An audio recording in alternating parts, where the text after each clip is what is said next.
आत्मा है और विदेही वो आत्मा, शुद्ध आत्मा है, उसी को परमात्मा कहते हैं। तो कह रहे हैं जब तक स्वयं को शुद्ध आत्मा के रूप में जान नहीं लेंगे तब तक जन्म लेते और मरते रहेंगे। ये है सत्य सनातन धर्म।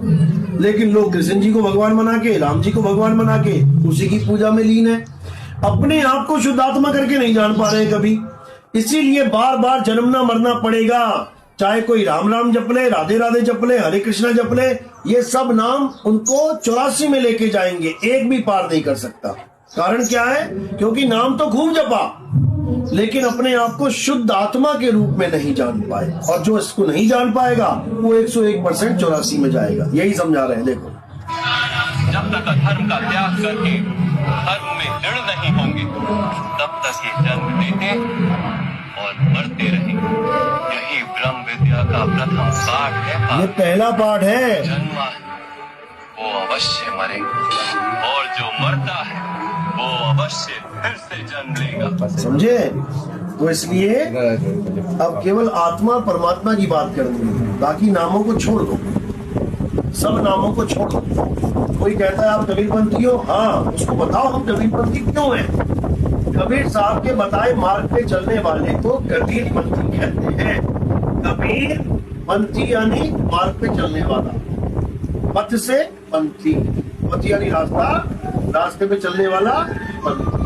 बस इतना मामला है। और कोई धर्म वाला धर्म तो है ही है। धर्म तो सत्य सनातन धर्म है जो कभी ना तो किसी ने पैदा किया और ना ही जिसका नाश होगा। सत्य सनातन धर्म है। सत्य सनातन धर्म का ही पर्यायवाची नाम शुद्ध आत्मा है, परम आत्मा है। और परमात्मा को छोड़ के कौन सा धर्म चलाने जाओगे? सत्य सनातन धर्म ही परम पिता परमात्मा का धर्म है। बोलो क्या कहते हैं, लेकिन समाज में बिना सत्संग से समाज में कल्याण नहीं हो पाएगा। समाज में कल्याण करने के लिए सामाजिक बातें करो, जी धार्मिक बातें मत करो। धार्मिक बातें सबकी अलग अलग है, विरोध हो जाएगा। कबीर साहब ने कोई धार्मिक बात नहीं करी, उन्होंने आध्यात्मिक बात करी। धार्मिक और आध्यात्मिक में जमीन आसमान का अंतर है।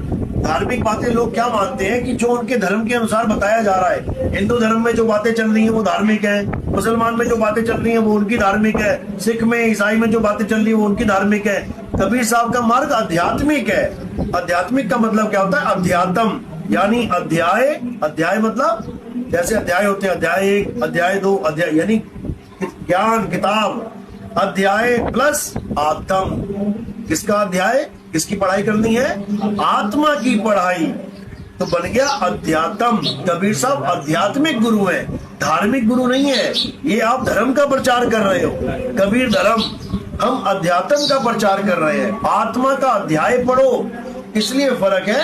लेकिन करो, मैं नहीं कह रहा कि आप ना करो, अब आपने बनाया है तो कर लो, लेकिन इसमें हमारा कोई रोल नहीं। हम लोग समाज से जुड़े हुए हैं, परिवार से जुड़े हुए हैं। हम लोग अगला पीढ़ी है। आप लोग तो पूरा ब्रह्मलीन है। सुनो, आप तो कुछ भी कर सकते हैं और हम लोग जो है काया माया में है। कुछ ना कुछ तो करना पड़ेगा। आप एक नया धर्म चलाने का मतलब ये कह रहे हो कि पहले एक ऐसा